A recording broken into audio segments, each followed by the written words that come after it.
Okay, so I would like to welcome Carolina Brunn, who is an international woman who grew up in Paris. She has lived in several European countries and has worked extensively on a global scale, including in North America. So now based in Munich, Germany, she speaks French, Portuguese, German, and English fluently. Wow, I'm personally impressed. I always admire people who speak so many languages. So she's also known for her positive and energetic approach. Carolina is recognized for inspiring others to take action and embrace change in challenging times. With 20 years of experience in project management and transformation programs, she founded her coaching practice in 2023. Her aim is to assist individuals in key career and life transitions to align better with their personal vision. Carolina is also an ACC, which is Associate Certified Coach ICF since 2024. So, welcome, Carolina Brunn.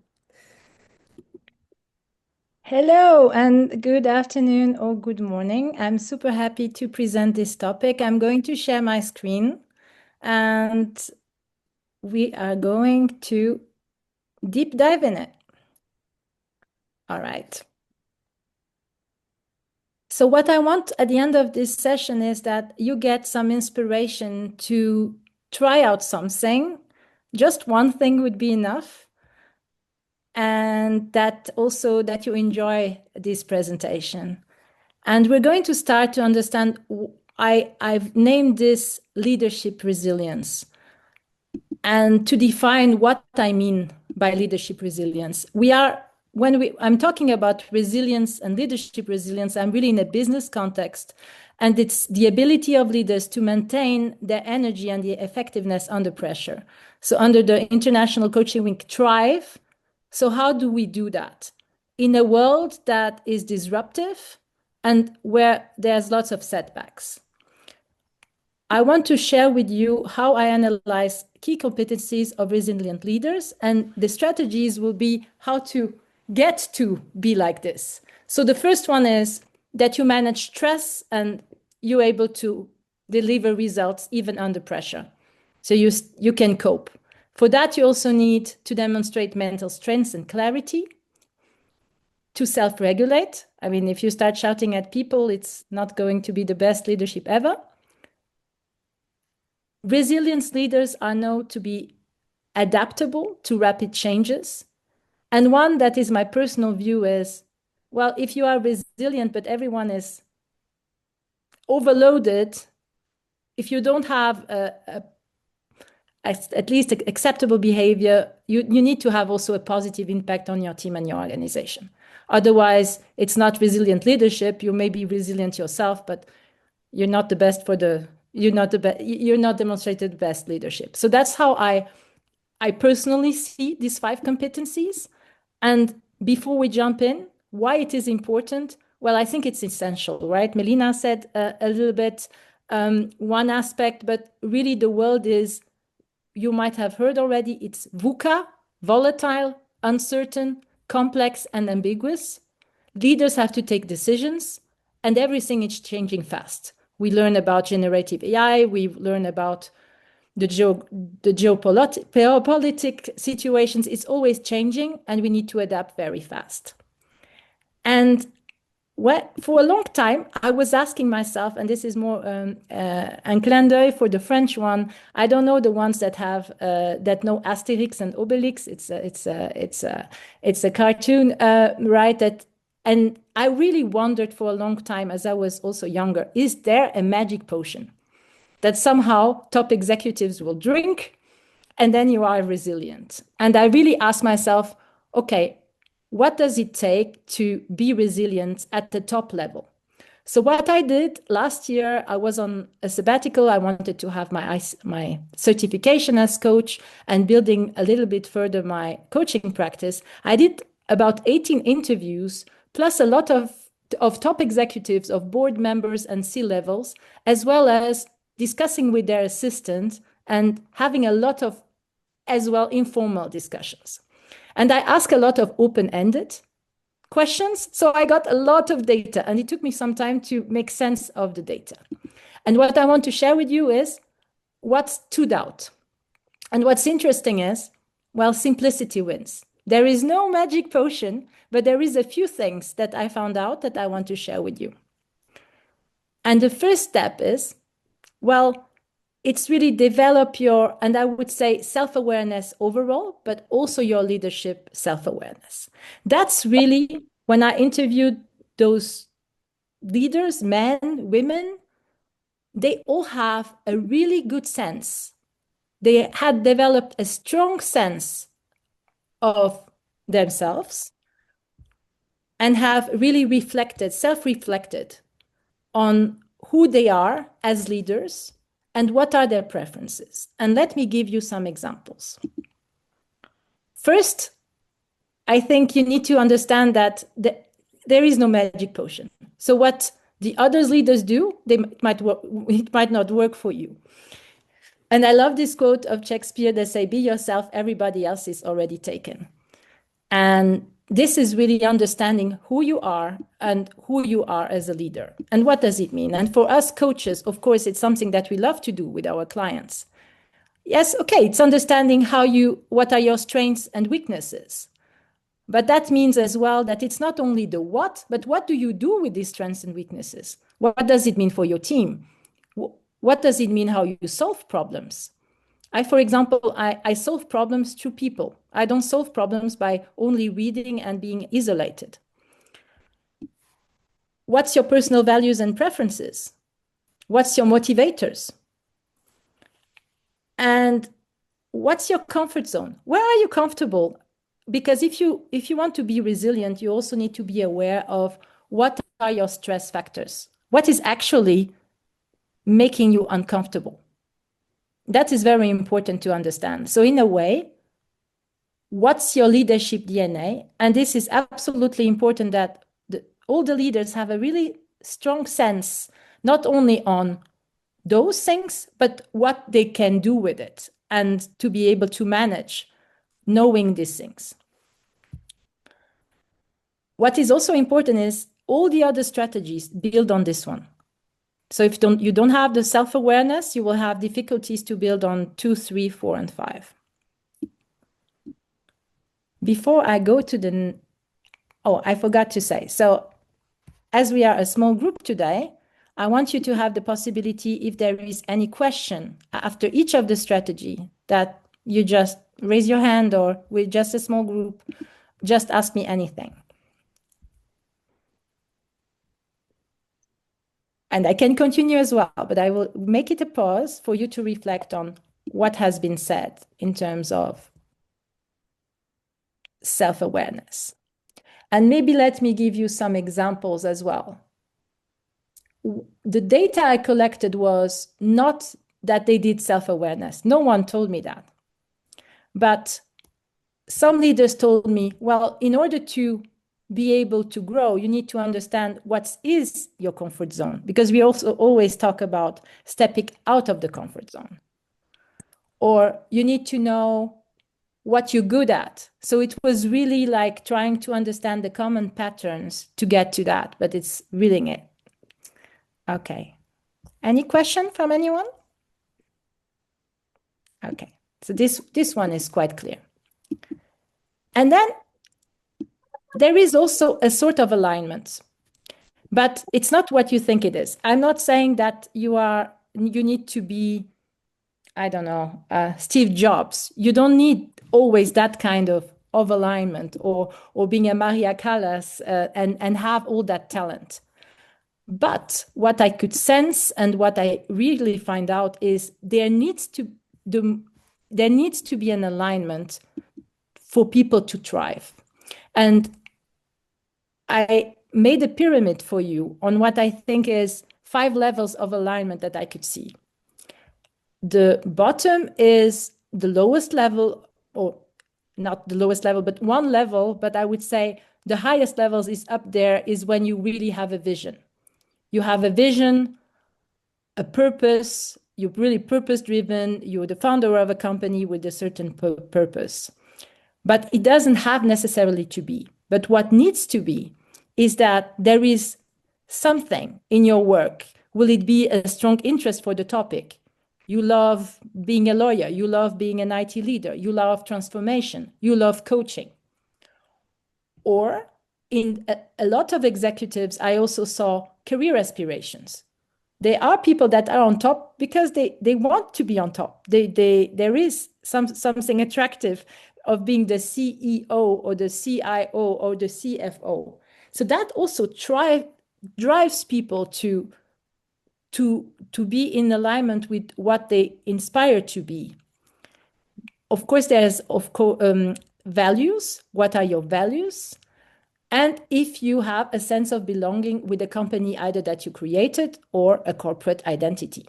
So you really feel, some people present themselves, I don't know, an IBMer, I am, and another company, I am, and the higher you go, you could say, well, Bill Gates could say, I am Microsoft, right? And that was really quite interesting to understand. And then what I want to show you is what I will call the alignment wheel and what it does for you. So basically, when you have any kind of alignment or a mix of what I said here, you start the wheel of your why. That is your alignment, and that fuels your motivation. The higher motivated you are, the more persistent you will be. So that the alignment fuels your persistence. The persistence makes you, all what we said, the setbacks, learn from failure, because your motivation is super big. And that will give you experience and competence. And it's like little things in life. We start baking our first cake, and then we bake our second cake, and then we bake our third cake. By the 10th cake, we have competence. We know we can bake the damn cake. That's the same with anything we do in life, also in corporate or in entrepreneurship.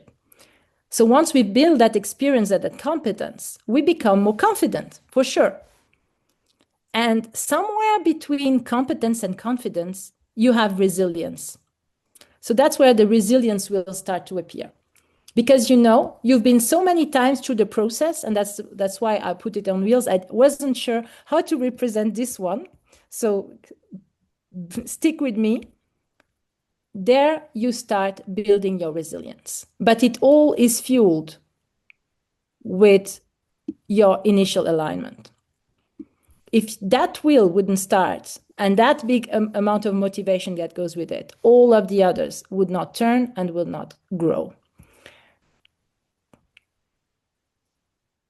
What I really saw is the motivation and the persistence. They love just what they did. So one leader was or is actually taking care of a budget. He has an extreme amount of pressure.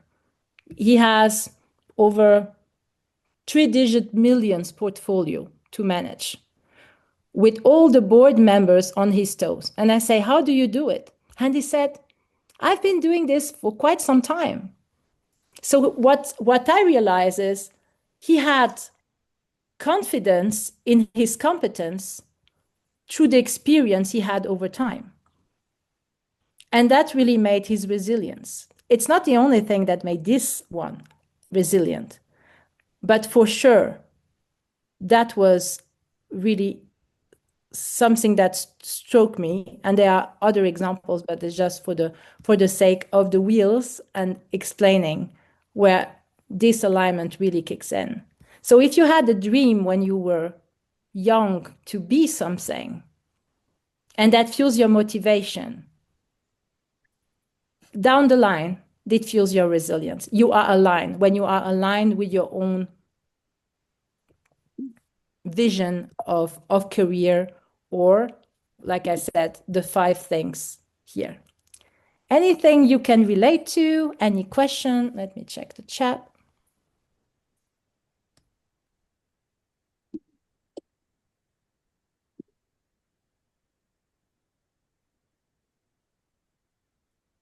Okay. If not, then let's go to the next one. Or is there any question? Doesn't seem like it, but don't hesitate. The third thing that stood out, and it was not directly, I did some questions to these leaders that were quite interesting.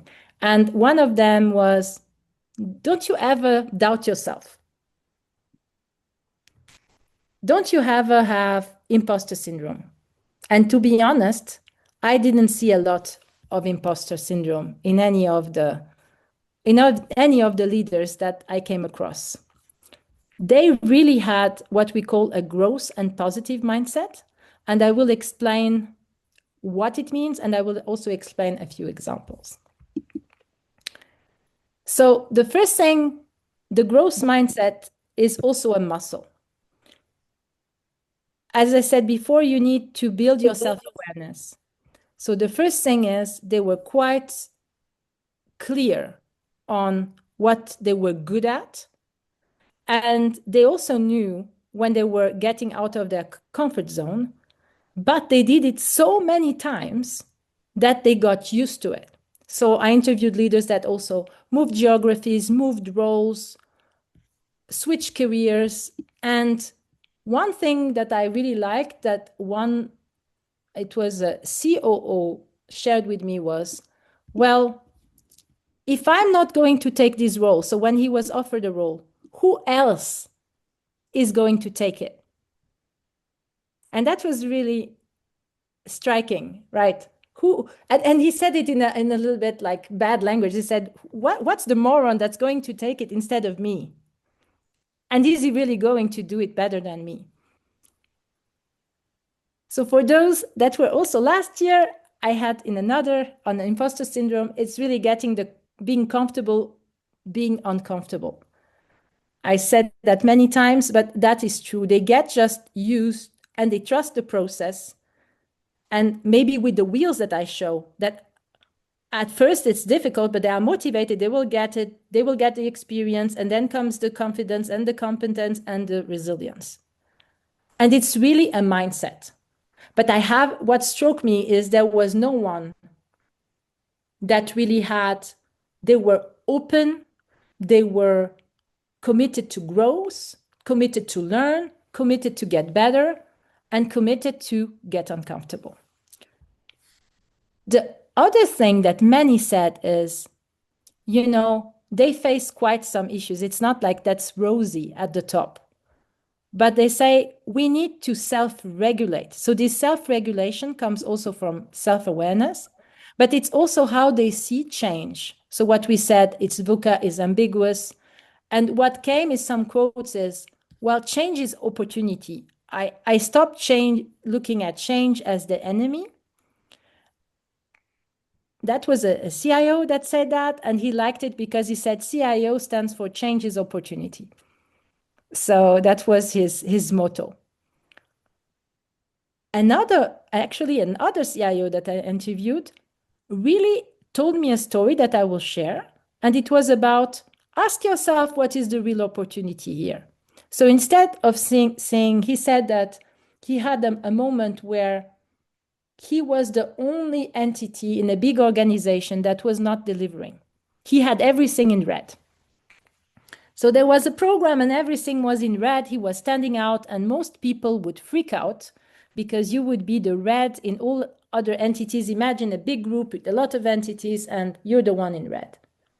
But what really happened is that brought attention and he couldn't do the project because he had a real problem in his operations. So he managed to get the attention that he needed indirectly to get it solved. Well, it takes a lot of amount of courage and leadership to do that. But that is really the questions that those top executives ask themselves. Ask yourself, what is the real opportunity? So even in the most difficult situation where you are, imagine in a class where you would be the one having the bad marks and everybody else is striving, and he turned it around to the advantage of his organization and of his team, instead of saying, we're going to do it no matter what, you're going to work on the weekends to make that program. No, he set the limits and managed to get the opportunity there. And a lot of them said, you need to be able to put things into perspective. So when people do mistakes, when things are going wrong, because they are able, with the self-awareness, they also manage self-management, but it's also a spirit to think, okay, if I now shout at my people, this is not going to be helpful. Or, well, I'm not a doctor, no one is going to die, so we're going to get through together. And that's what makes this spirit really makes them able to recover from setbacks and also share that mindset throughout the organization. They are role modeling a certain behavior, a certain mindset that is really important to the rest of the organization and the rest of the teams. So that was really strategy number 3. And I think this is also something that they train over the time. What is also clear is a lot of them told me, when I reached that level, the interview was less about my competence, but rather about my ability to recover from setbacks. It was more an interview on their resilience rather than on their competence. So that was also quite interesting. So that was number 3, embrace a growth and positive mindset. If you have any questions, just raise your hand, otherwise I will continue. Okay. Just trying to see everyone. Okay. All right. This is one of my favorite, because where you could think these people have no time. They have super full agendas. And they have. I mean, they show me their agendas, particularly their assistants show me their agendas. But what they do, and I will share an analogy, is they really cultivate a reset and recharge self-discipline. And I will explain what it is and how they do it. So let's take the iPhone analogy. Nowadays, when our iPhone is without battery, we wouldn't think a minute to say, oh my gosh, I cannot live without my phone. I need to charge it. And you ask everyone in the office, where's my charger? How can I charge it? However, and I'm the first one to say I do that, is you're already tired, you've already done 100 million things, and you say, let me just do this. Let me just need to do this. Doesn't matter what it is, if it is an email, if it is a phone call, even if it's something at home, right? But sometimes I have the impression we treat our phones better than we do to ourselves. And the problem is, you cannot pour from an empty cup. So basically, if you're the leader and you are low on energy, well, how much can you give? How much clarity can you get? How much decisions, informations can you gather to help your team members or do some work? And what those top leaders do is they have a very strict self-discipline. So where they are really reaching a level of self-discipline that I'm still working on is on their self-care. And it doesn't mean that they go for massage every day. Yeah, that's not it. But what they do is they have healthy life and work boundaries. Interesting, no one is the same. Some leaders say, I work every weekend. But they generally say, I work every weekend, but I work it on Sunday to prepare my Monday, and they have strict times. And it doesn't have to impact my family. Actually, some are really clear about it. Others say, I never work on weekends. So that's why when I looked at the data, I say, oh my gosh, what I'm going to do with this? One says white and one says black. So this other person, one was a COO, the other one was a CIO. But however, they were different. One could integrate into his family, didn't have a problem with it. The other one had a problem and was rather motivated to work Monday to Friday and needed his break. what was also a lot said is they prioritize sleep. So would it be that at this time, no matter what, I'm going to bed? And this was also board members telling me that. I prioritize sleep. Others do what I said. I really like the example of the planned breaks to recharge because I found it really interesting. What we think sometimes is the people at the top, they don't have time, but that's not really true. The thing that is good to be at the top is no one is going to question when you cannot do an appointment because you have a full agenda. So they have, for coaches, for us coaches, for some of us coaches, it's nice to know that time management, they have a certain freedom of understanding where they're going to manage, how they're going to manage their time. So what they do is they integrate breaks into their planning. And some assistants show me certain colors they do, certain colorings to understand, managing their energy.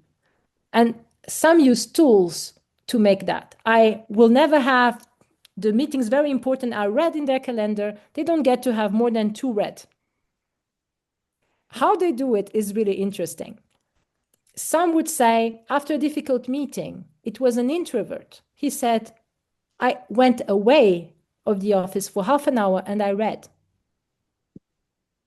Others said they walked their dogs. Really, I had very interesting conversations on the things that were said, but all had planned breaks to recharge and all had discipline. It could be in the morning, in the afternoon, in the evening, but they didn't do only one thing. They did many things. And they did at least something for their physical resilience, so some kind of movement from yoga to workout. And they also did something for their mental, so just to slow down as well. And that's why it's really important to understand what works for you, because there is no magic potion I can tell you. If you walk your dog and if you do this, it's going to work for you, or if you don't work on weekends. The reality, it's really depending on you, but they protect, and the assistants, they play a role as well of protecting these breaks, right? That is really important to understand. And that was for me a aha moment, because I really didn't realize how disciplined they were in this self-care. So I hope this will motivate all of us that might be or might not yet be a top executive to integrate something in our life. And that's okay. It's actually necessary. Are you surprised by that?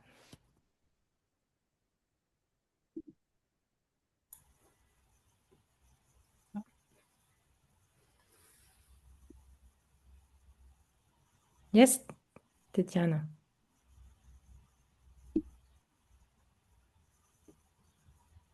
Are you on mute? We cannot hear you.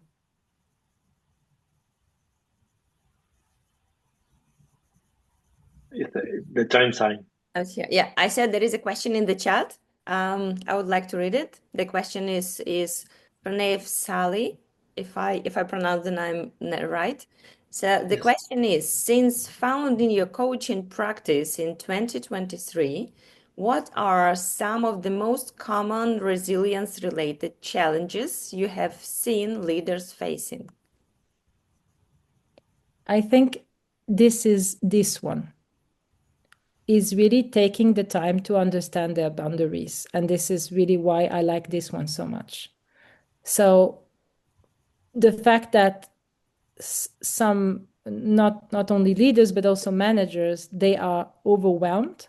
So we work a lot on themselves and understanding the triggers, and also making clear people generally know what they like to do. What they fail to do is to integrate it. So it can be, I had everything, like from singing to cooking to, I don't know, everything from cars to flying airplanes. They were everything. Maternity is a big challenge. Yes. Yes, I think that is where we're coming to the next one, where the ladies, also the men, but even more the ladies, talked about the next strategy. So yes, I hope, Nayef, I'm answering your question right, but it's overwhelm. It's this sense of overwhelm. And the sense of overwhelm is you're overheating. So basically, is the iPhone without battery or overheating because you never give it a rest. So in a way, what reset and recharge does is there is the craziness of everything. But what they managed to do is to be deep in the ocean. Imagine the ocean. Imagine how calm it should be at the bottom. And whatever happens, there could be thunderstorms up there to be able to go to that place. And we didn't speak about mindfulness, but of course, mindfulness can be also something that the leaders do. But I put it in the self-care, in the things that work for you. I don't think that personally, I don't think that mindfulness works alone. You need to do these steps. You know, at least to be self-aware, understanding what works for you, understanding if you're really going to the top, make sure there is some kind of alignment. And I gave examples. It can also be that you love the people you work with. You have alignment there. You love there is some kind of alignment, and you need to be really just paying the check it's not normally not enough to be as resilient as others. So, all right. So about maternity, I think the other thing that struck me, and I didn't get it directly, was how to be resilient is also not being alone. They all have a supporting system, and especially if you are a mother at the top. And for that, I would say I summarize with 3 questions that you should ask yourself. And the first one is, and I got it the other way around, but I re-engineer it. Who is your go-to person to assess an important decision? So we say behind each man, successful man, there's a woman. I would say that behind every successful woman, there's other women. That's what I realized when I checked with very successful women, and their board were often girlfriends. And I know some of you know what I mean. But now, joke aside, some leaders said, when I had to take an important decision, was I going to go to Singapore or not? I discuss it with my wife, or I discuss it with my sponsor, or I discussing with my sparring partner, or if there is not, maybe you have a coach with whom you assess an important decision. I also do that all the time. I'm the sparring partners of a few. But you need that. You need that sparring partner to go through, to help you reflect, to help you discuss, to help you self-reflect. It's really important. And then, yeah, well, there's a house to run, you know? Who's backing up the other area of your life? If you're working, I mean, they're working a lot of hours. So yes, they might have their wife at home, and some have their husband at home. I saw both models, or they have people helping on the family. But of course, you're going to overheat at that level if you don't have someone backing the other aspects of your life. So you need to delegate not only in the organization, but also in other aspects. And more important is, a lot on the conversations that I had, it was not about their own resilience. It was their team and organization resilience. What helps them to be in the deep ocean is to have some time to reflect, think about the future. And if they are doing everything, if they didn't have a kind of disaster recovery concept, and they have strong pillars in your team, you have people you trust that you know they will do the work. They are not directly in a always little in operations or in direct work. They lead. They look at the future. They look at what's next. And for that, they need some time to, this time, step out of the water and look, okay, what is ahead? So how do you make your team and organization resilient? Who's your pillars? Who are the people you trust and you're going to work with, that you know that they will not leave you? I mean, we see a lot that sometimes someone gets promoted and then promotes new people that they knew from the past.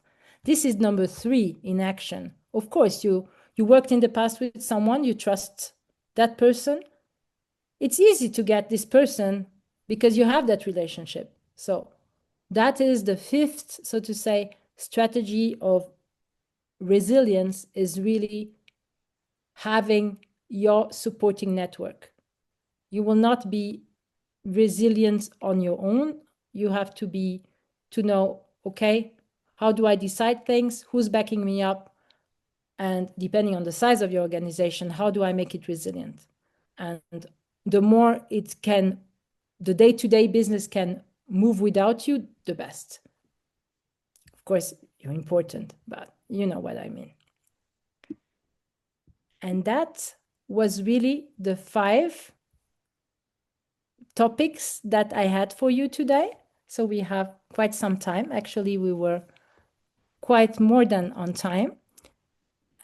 And it all starts with you. It all starts from the inside. For that, you need to understand what is your alignment with your work today. The more aligned you will be, the more the wheels will start running for you to build that competence through persistence. And we have many, many examples. I mean, if we see very successful entrepreneurs, Amazon was almost bankrupt. It was not working. So if you don't have that motivation wheel that I show you and that persistence, you don't get there. This lady show you the growth and positive mindset to say, okay, things are changing. Where is the opportunity? What can I learn from this setback? What can I learn from this failure?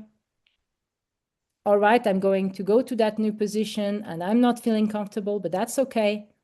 I've been doing that before. And if I don't do it, who else is going to do that? The self-discipline in managing your energy and also managing your time. So having the time to recharge, to be able to be there for your organization, to be there to make the important decisions. And you don't have to do it alone. So where are the other hands that are going to help you in building that resilience? And with that, I would say that would be it for today. I think we have some time. Yeah, thank you, Carolina. It was a very interesting and a deep presentation. And yeah, welcome everybody who has a questions or want to give a feedback. Gaston, please. Yes, thank you, Carolina, for the presentation. I think the topic is super relevant. Resilience is super relevant these days, and overwhelm and everything else. So, and I think that there were multiple triggers when you were talking about. So, the first one you said, yes, start with yourself as a leader and everything else, and that's super important. But I think in these moments of time, it's also super important, or any crisis or any challenge in our lives, it's super important, the support network that you mentioned, right? This network of people that are peers, mentors, coaches, and everyone that supports the work, because being in a leadership role can be challenging, can be lonely, can seem lonely, can seem challenging if you think that you are alone. But you have to remember, we have to remember as leaders, obviously, that we have teams, well, we have people, that we have peers, that we have mentors, that we have coaches, we have guides,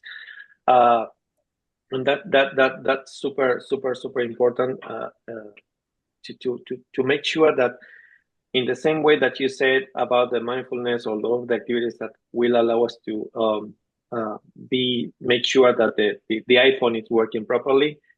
The other thing that we need to remember is that this iPhone is part of a network. So make sure that I will add that also, making sure that you're nurturing your network somehow, especially because maybe you are now in the need and you are in the low. That's fine, but eventually, when you are not there, don't forget to nurture your support network. Not to do not forget to be there for the others, right? I really like the network analogy. I didn't think of this one. Yes, and that was very clear. They were never alone. They always mentioned some. It could be friendships, long-term friendships, like a board of girls for very successful women as well, or a sponsor, a mentor, as you said, a coach. There was always someone, at least a one, but most of the time, more people. Awesome. I think that you have more questions there in the chat too.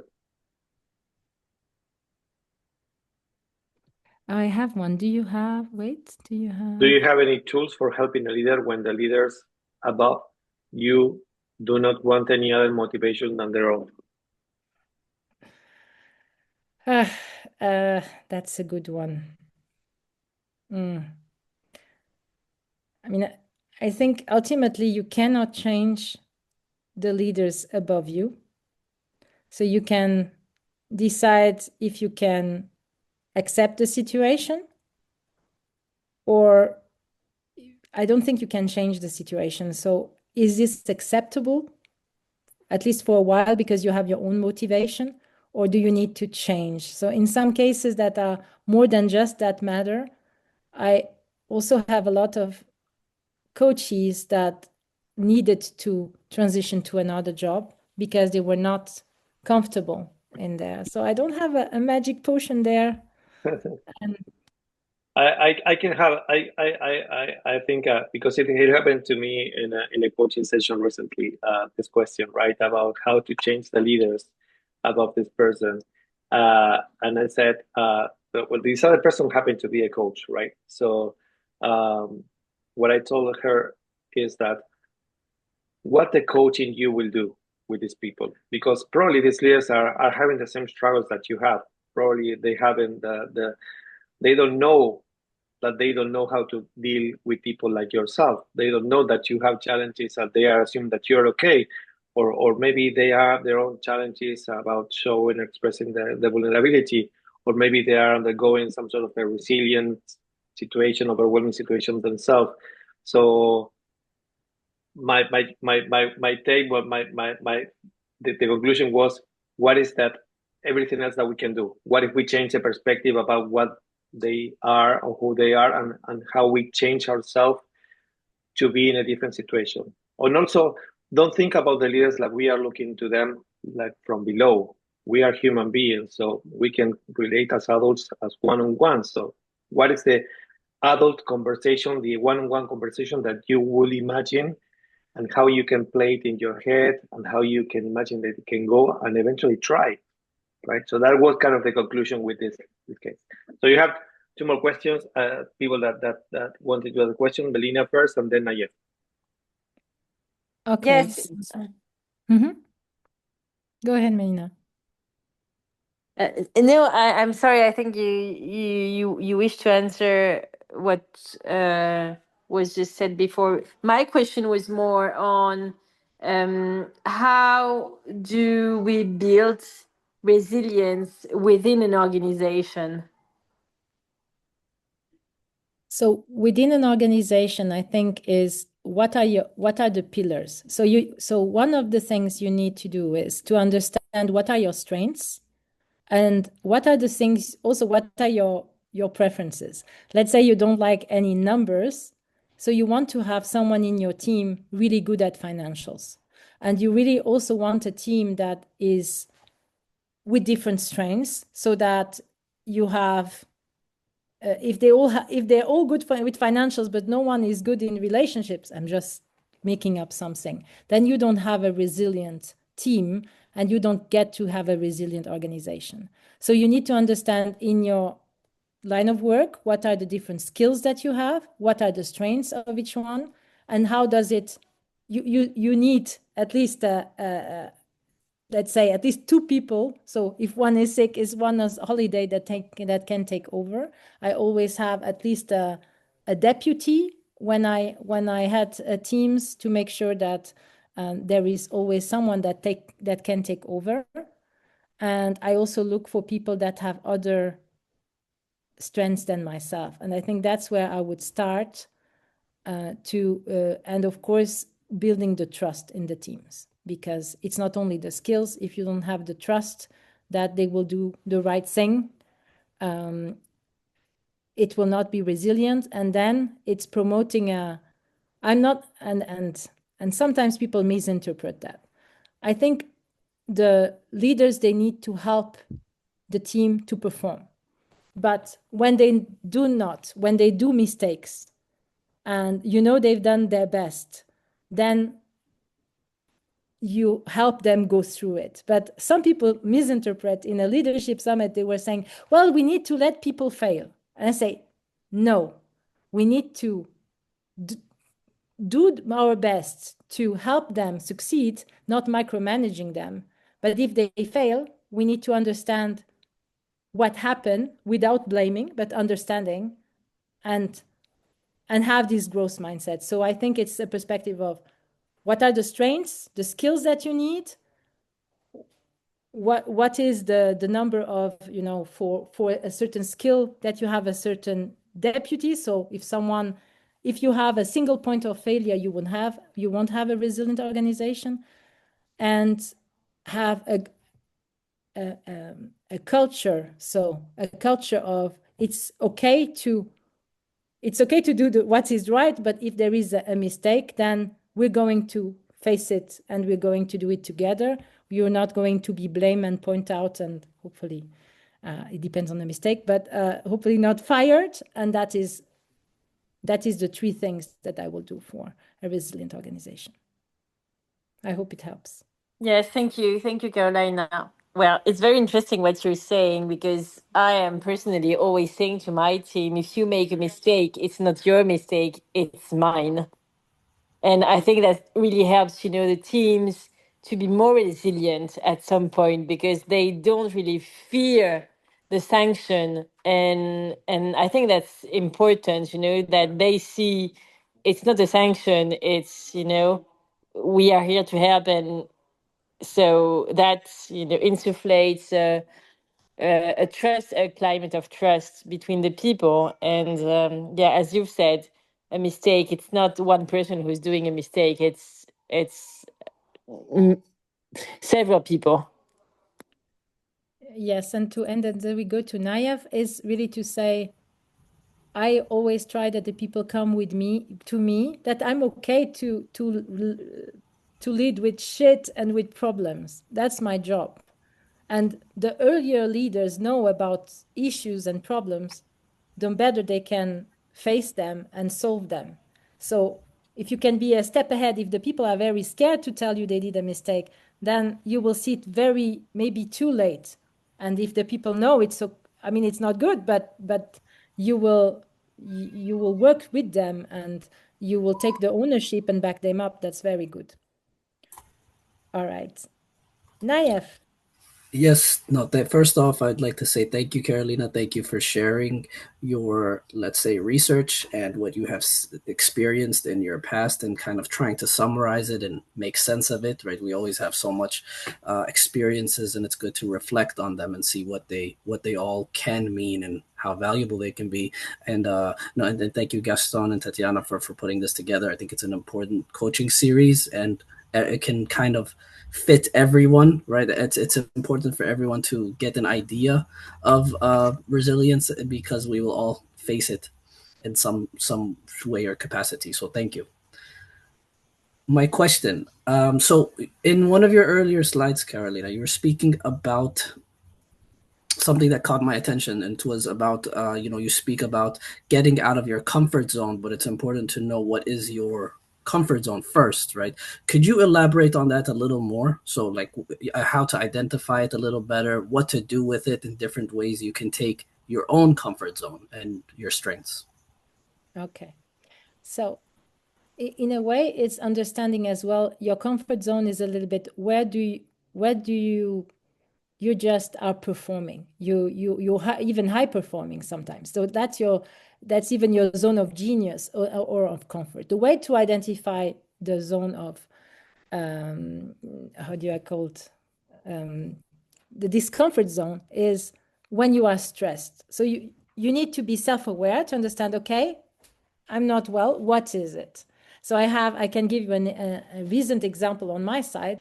I realized that up to a certain level, I'm quite fine to present to senior management. But until recently, I was very nervous when I had to present in front of my board members. And I realized that.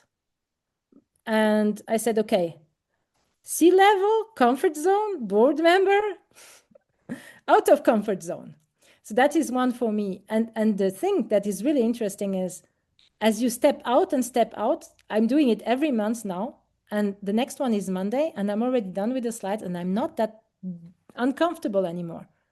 So there is something about falling, stepping up again, falling, stepping up again. So the next time you feel nervous, you need to understand, is it a exciting nervous? I was excited nervous to be today, but I was not out of my comfort zone.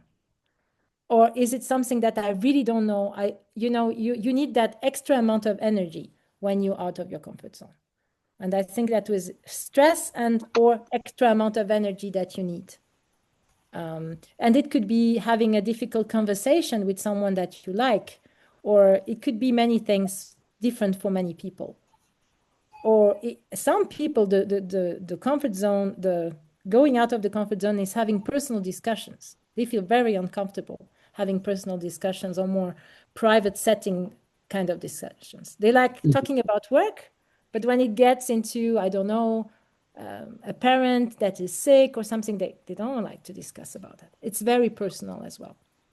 I think that's a good point, but also, and maybe you see this yourself in your international experience, right? You deal with a lot of international. I know you speak multiple languages, so I'm guessing that might vary, and you could see that in different people, that comfort level of where they can be more personal or less as well. Yes, I think in the South we are more as well. You see it in also the use of space, right? In most South European, we are more close. And then when I arrived in Germany, I was like, here's my hand. I say, oh my God, yes, okay, we don't kiss people here. This is not Paris anymore. So yes, that's one example, very easy to understand. But or in US, where you just give a hug, right? But you don't really kiss. So that's everyone has his own. It can be your cultural setting and then your personal preferences, but it's getting more and more difficult because now we're more blended, right? There's more and more multinational people traveling around, and so it gets more and more complex to really make sure that you understand the comfort zone of the others. Thank you. You're welcome. Thank you, Carolina. Thank you, everyone. Does anybody has a question? Because we have a couple of minutes left. No, we're done with the questions. Perfect. So thank you, everyone, for joining us, joining this fantastic workshop, which was very helpful and very deep in thoughts. And I'm sure everyone has some things to think about and digest and have some own reflections and insights. And I would like you. I would like to share the screen with the QR code and invite you to share your feedback with us.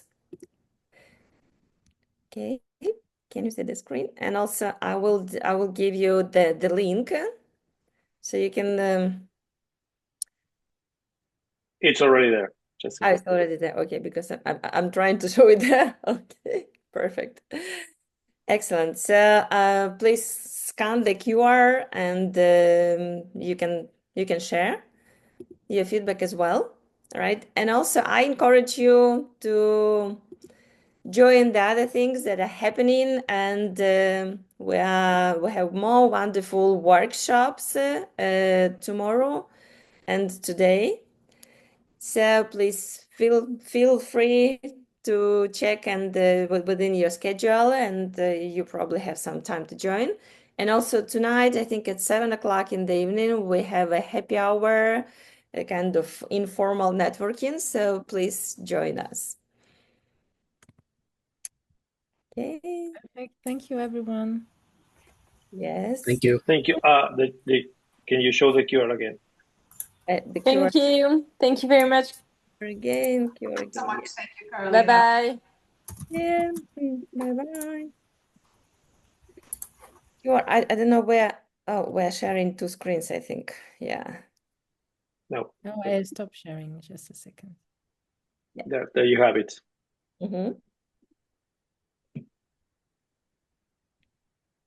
Excellent. So thank you once again. That was a great presentations, and I will just, I think,